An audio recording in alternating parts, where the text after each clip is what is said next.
Hey everybody, welcome back to the channel. I thought today we would do a quick video on swarm traps. It is that time of year. It's mid-February here in the Midwest of the United States and Kentucky specifically. It's starting to get a little warmer. You see the first blooms on the trees starting to come out. The grass is turning a little bit green. Here, I think next week we're going to be getting into the mid-60s. So spring is definitely around the corner. And so it's time to start thinking about swarm traps, if that's something that you in particular like to do. I do. I think it's fun catching swarms, whether that be in an official swarm trap or whether I get a phone call from somebody that says, Josh, we've got a bunch of bees in a tree up here. Can you come grab them? I think it's fun. It's one of the funnest things we do is in beekeeping, in my opinion. So let's talk about swarm traps. So today we'll cover placement of the swarm trap. Where is the ideal location to place these for the optimal way to actually capture and attract a swarm to come into the trap? We'll talk about construction. What is the best construction for a swarm trap? And that varies pretty widely, but I think there's some general guidelines that we can give. And then finally, we'll talk about baiting the traps. What are some of the baits that you can use to increase your chances of actually trapping a swarm? Okay, so let's start out first with the placement of the trap. So Dr. Thomas Seeley, who is a professor, I think he's a retired professor, but he was there in New York. He's got a lot of really fantastic books out, a couple of which I've read, I would highly recommend. But he wrote a short paper on his research. He's really kind of one of the foremost beekeeping researchers of our time. And he wrote a quick paper on his experience and some scientific research that he did on swarm trapping. And in a nutshell, what he has stated is that the placement of these, as far as the height, the higher is a little bit better. Now, he found the optimal point to be about 15 feet up in a tree. Now, he really didn't test higher than that, so who's to say that a little higher wouldn't be better? But from his research, 15 feet up was an ideal height. I personally do not put my hives 15 feet up, my traps 15 feet up, for a couple of reasons. Number one, I'm not 15 feet tall. And number two, I really don't want to climb on top of a ladder and hang this thing approximately 15 feet up in the air and then be successful and trap bees and come back and have to get a trap full of honeybees 15 feet up in the air, climbing up and down a ladder. I just don't think that's very safe. So what do? I've had a lot of success, over the past 4 years, trapping in early spring. Generally, April, May timeframe is kind of peak swarming season in these parts. It may be different in your area. But I've had a lot of success, honestly, just hanging these about head high. So that'd be about 6 feet. So I put these about 6 feet up, which is, less than half of what his recommendation is. Have I had success doing that? Absolutely. I've had great success doing that. I've caught anywhere between 2 to 4 swarms a season, and I'm only using 2 traps. Now, I may build a few more of these traps and try to trap some more, but I'm not trying to get a huge apiary where I have 100 colonies, right? So if I capture 2 to 4 feral colonies a year, that's a lot for me to handle and introduce into my apiary. Not to mention, because I run all singles, all of my hives that exist in my apiary are very likely to swarm.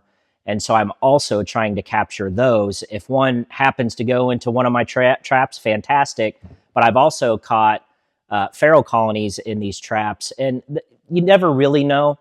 But one of the best indicators and one of the reasons why I mark all of my queens is, whenever a colony goes into swarm mode, generally, if it's a primary swarm, that mated queen is going to leave with the first swarm, with approximately half of the bees.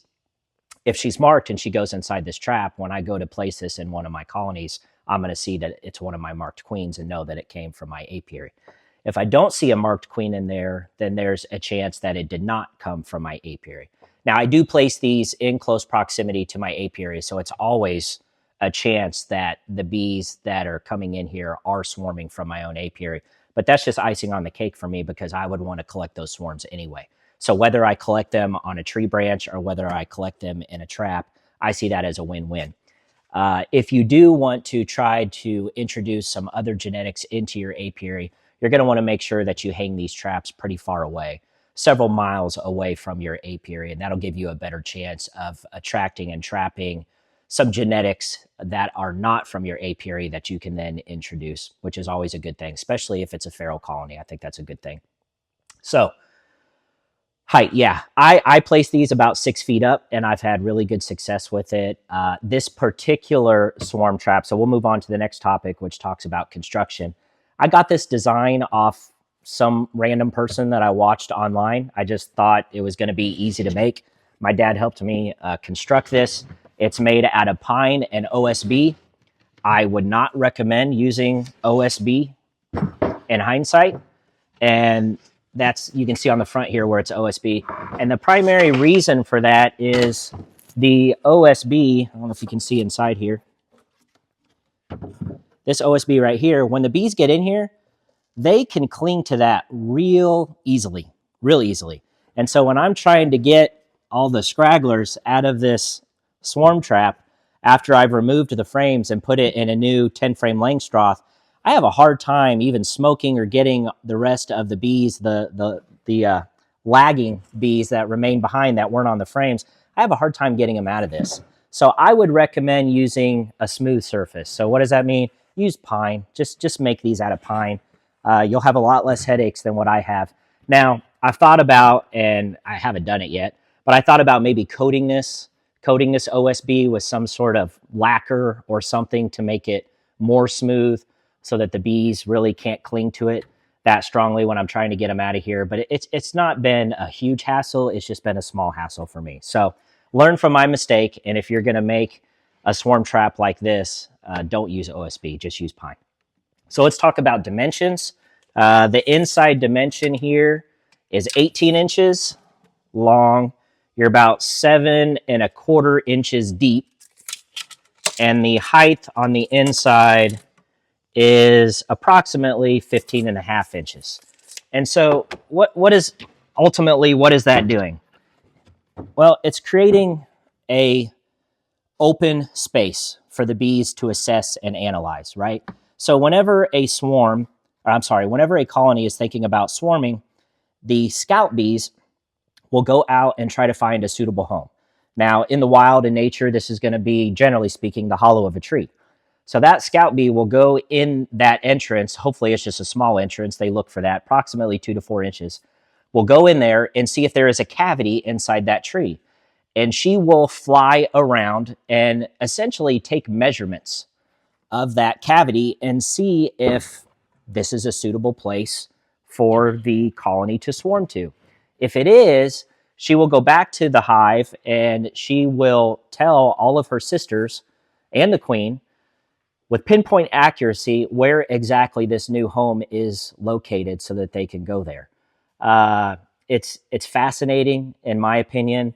I believe it has to do with that waggle dance. I haven't done a lot of research yet on the specifics of the waggle dance.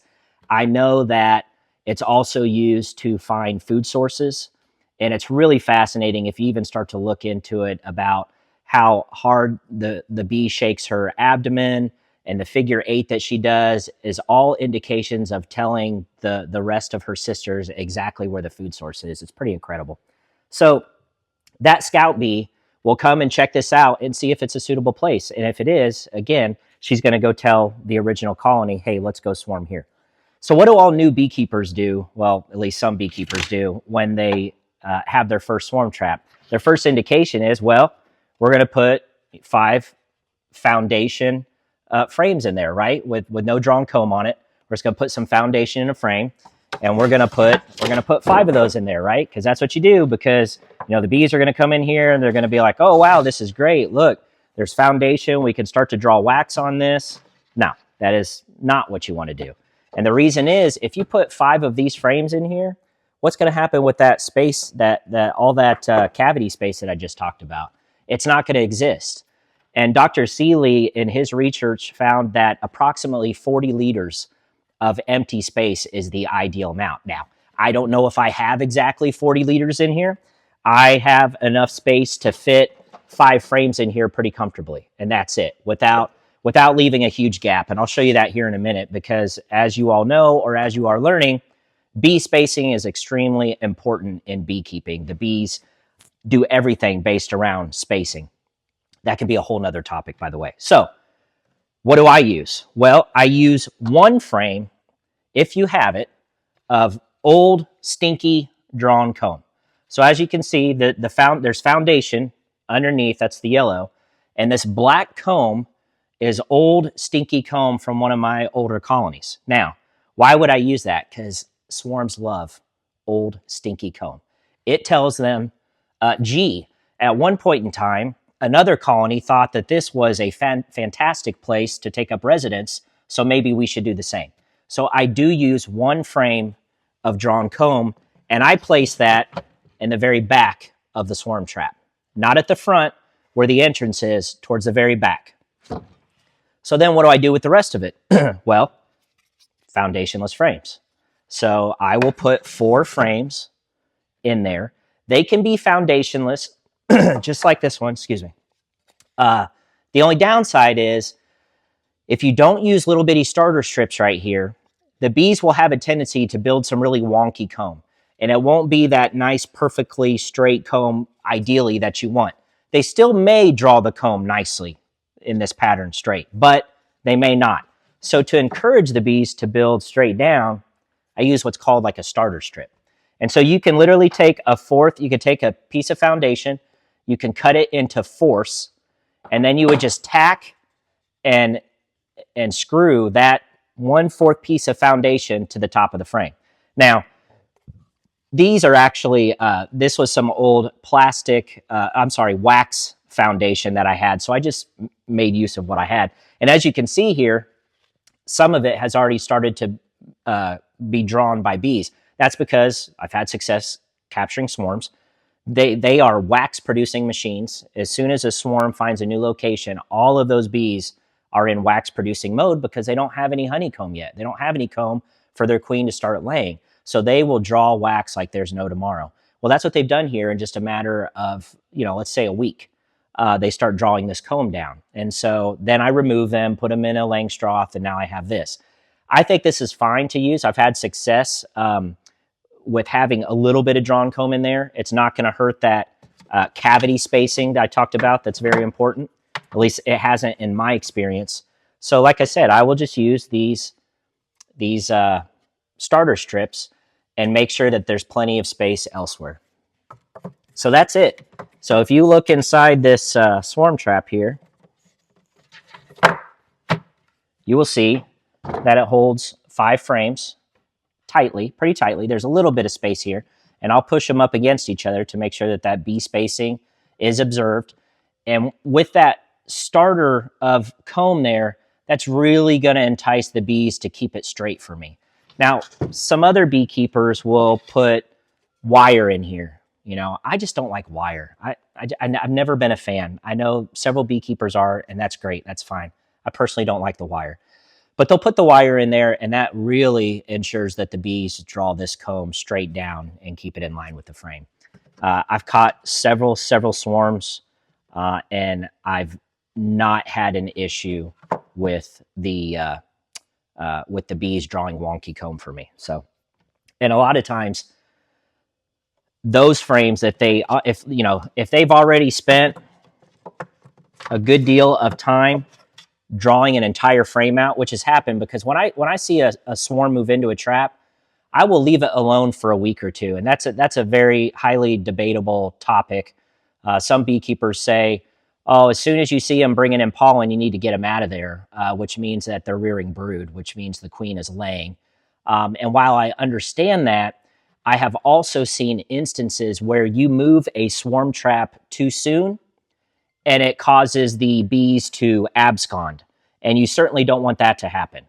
So what I mean by that is the bees have just identified that location as their new home. If they have foragers, they've already done their orientation flights. They've now marked that place as their new home. If you uproot them too quickly, and you move them into your apiary, they may say, the heck with this. This is not where we selected for our home. and you got a vast majority of the bees that go back to that tree. I've seen it happen. And so all the foragers are back at that tree, and I've seen the bees inside your Langstroth that you think you've, made this nice new home for them. They just take off. The queen takes off, and she just leaves again, almost like a new swarm, and you open up the colony and you say, where are all the bees? Ask me how I know that, because it's happened to me. So I'm of the mind frame that after a swarm moves in, freshly new swarm moves into a trap, you should leave them there for at least 1 to 2 weeks. And what I think, once the queen starts laying, they've drawn enough comb, you've got eggs and brood in there, larvae, and maybe even capped brood if you leave it in there, for longer than 2 weeks. Now there are resources inside that colony that the bees are not going to leave. They're not going to leave that brood. So at that point, if you have brood in there, you can transition those frames into your Langstroth, and that queen and all those nurse bees, they're not going to leave that colony. And the foragers, you'll still get some foragers that go back to the tree, and it is what it is. But the new foragers then will reorient, and they will mark that as their new location. And so, if I open up a swarm trap and it's, this is chock full of bees, and I find a frame in here that they have completely drawn out, and there's brood in there, maybe of all stages, maybe even some capped brood, I absolutely am making sure that that's going in to where I'm going to rehome them, because that right there is going to ensure that this colony stays put. So some of these that you see here that just have a little bit of drawn comb on them, these were frames number 1 in previous traps that I had gotten into. And so I just stuck them back in here because it will entice the bees to start drawing on that. So that's it. I found, this is just my own thing. It's helped me. It may cause a little bit of problems. It's not ideal, but I did create a couple-inch holes on each side covered by number 8 hardware cloth. And the reason for that is these particular traps and this design gets really stuffy. There's no ventilation whatsoever. The way that this lid works, it sits on there pretty tight, just like that. And so I was getting some traps that had a tremendous amount of bearding on the front. If you watch one of my older swarm trap videos, the thumbnail shows you that it looks like a massive swarm just hanging on the bottom of this swarm trap. And that's because, the colony's hot, they're bearding, there's no ventilation. Since I installed these on the sides, I have not experienced that. What's the downside? I tried to put these holes high enough so the water and rain would not get inside here. That seems to be fairly effective. But I've noticed scout bees, when I bait this trap, will try to enter through here at times instead of the front entrance. Has it really been an issue? No. But they get a little bit confused because they can smell that pheromone through this cloth here, and they try to get in, and obviously they can't get in that way. So I do kind of like it, though, that it's also a little bit of a viewing port for me. So I can walk by, and if I see activity at the entrance, I can look in here, and if I see wall-to-wall bees, I know that I got a swarm in there. So just a modification that I did. The back of this is really how you hang this trap, and it's not the greatest design. It works okay. It's a 2x4. It's got a cavity, I guess a opening here, and I basically just use a ratchet strap. And so, let's say this is a tree. I just ratchet strap through here and tie this around a tree, and this holds the swarm trap to the tree. Is it the easiest to do by yourself? Absolutely not. A lot of times I'll have my dad help me hold this up as I ratchet strap it. So it's not something you could easily do by yourself, but you can do it by yourself if you want to. This is another reason why I'm not hanging a trap 15 feet up in the air, because it's just not easy. It's not easy to secure this to the tree. But once you do get that ratchet strap in there, I've left these on trees for months and they don't budge. It works great. And then when you go, if a swarm moves in and you go to take them down, you undo the ratchet strap. And generally speaking, you can get these down without, the lid coming off or something and have bees flying at you. Which leads me to another point, which is why I put these discs on the front. This is a 1-inch hole, which I find is an ideal opening for a swarm trap. But with these discs, what I can do is I can close this off, And that's typically what I do. So when I successfully trap a swarm, I will go to that swarm after dark when all of, or the vast majority of the foragers have returned to the colony. And again, this is a couple weeks after they've moved in. I see pollen coming in, all good signs of life. I'll trap them in here. And then it's super easy. Then I don't have to worry about bees flying at me or anything else. And I'll take the ratchet strap down and pull this off the tree. And then I just move this box into my apiary, have my Langstroth set up, ready to go. And then I pull the top off here, and I just literally pick these frames up, and I will set them inside the Langstroth. I will generally look at this drawn comb first, because this is the most likely to have brood in it, because once the queen lands on this, she can immediately start laying. And so, you know, if I happen to see the queen, I'll go ahead and mark her at that time. And then I will just move all the bees into their new location, check on them the next day. You'll see orientation flights. You go back to the tree, you'll see some scragglers, but you know, it's not going to be that many, maybe a few hundred bees. But this can absolutely hold thousands of bees inside of it. And every time I've caught a swarm in here, it's just been boiling with bees. So it's really worked well for me. Like I said, I've got a couple of these. I may build a few more. You can buy these online.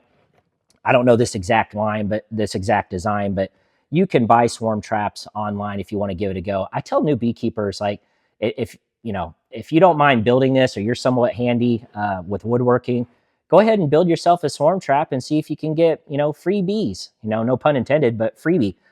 Then you don't have to pay for a nuke or a package of bees, and you can just trap your own bees. I mean, why not? I mean, it's worth it. So let's talk about placement of the swarm trap. Where is the ideal location for a swarm trap? We talked about height, but where do you want to put these? Well, you want to put these where bees are going to be. And bees are kind of like humans, where, a lot of times we're going to go the path of least resistance. They're not lazy by any means, but they're going to use what God and what nature naturally provided for them. And so what I mean by that is edges of woods, long corridors. We've got these, and you've seen in the back of my apiary, that long transmission line that I have. And of course, my woods that runs parallel with it. Well, that's an excellent location to place a swarm trap, because bees are going to use that corridor naturally, just like all the deer do, right? Why go through the middle of the woods and all those trees if you have a natural corridor? Well, bees are thinking the same way. So if you hang these, try to hang these on the edge of the woods, on a wood line, something like that. Parks, of course, you have to get permission for that. Areas with a lot of natural food sources, so wildflowers, trees, things along those lines. Just anywhere that a bee would be able to easily access. You really want it mostly shaded. You don't want it to be out in the middle of a field in the blistering sun. You want it to have somewhat of shade. The best is morning sun in the morning, so it can warm that trap, that box up in the morning as the sun's rising.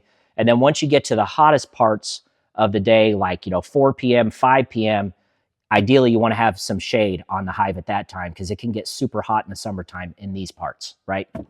So I don't find that's as critical as far as the sun and the shade. Ideally, if you can find it, great. But that's naturally going to take care of itself if you hang this on a tree that's at the edge of a wood line, because regardless of where the sun comes up, there's going to be some shade on this trap for some part of the day. And I think that's what you want. So those are ideal locations. That's where I've had success in placing the traps. And every year, like I said, I get a couple to 4 traps, multiple colonies in just 2 traps that I'm using. So it seems to be working pretty well. The last thing that I'll mention is baiting the swarm trap. So several different baits out there. If you want to go with probably the easiest and the cheapest, not necessarily the most effective, just get some lemongrass oil. You can get this at any number of stores or online or Amazon, I'm sure. And all you have to do is take a cotton ball or a Q-tip and dip it in some lemongrass oil, and you just lay it on the bottom of the swarm trap here on the inside, and that can end up proving successful. My preference by far is Swarm Commander. Now, this is a premium swarm lure. It is made by Scott and Nicole Derrick. I met them both at the North American Honeybee Expo. Awesome people. Scott has a background in fragrance, perfumes, and he was talking about really it was that knowledge and experience that helped him design this product. And I'm not sure exactly what's in it. I think there's queen mandibular pheromone in here, maybe some lemongrass oil. But this stuff is powerful, and a little bit goes a very long way. I swear by it. It's the only swarm lure that I personally use. It's not cheap. Look on Amazon. I'll put a link in the description. I want to say it might be $25 to $30 for a bottle here, which is 2 ounces. But I will tell you, this 2 ounces will last you a very long time, multiple years. Of course, it depends on how many traps you're baiting, but this is only, down to about there, and it's lasted me 4 years. So do the math. 2 sprays is all you need. So when you're baiting these traps, what I do is I do 1 spray on the bottom of the lid, just literally 1 squirt. And then I'll put the lid on, and then I will do 1 squirt at the opening here in the hole, the entrance. You can squirt the bottom of the board here inside, but obviously once this is already hanging on a tree and strapped with a ratchet, it's not ideal to take this off, take all your frames off so you can squirt it 1 time on the bottom.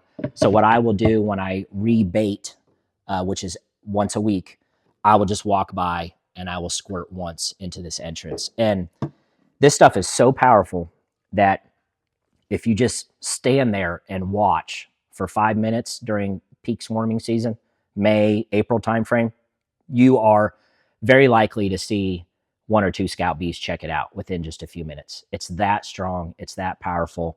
They're really attracted to it. I think Scott and his wife, Nicole, knocked it out of the park with this lure. Again, I swear by it. I think it's great. So you can Google. There's other swarm traps that you can use. But again, it's an attempt to lure the bees to come into this trap and have those scout bees check it out and say, yep, there's enough space here, or nope, there's not enough space here. If you see a lot of scout bees checking out your trap and you're not having success, there could be something wrong with the spacing and the cavity that you have inside. So just, try something a little different.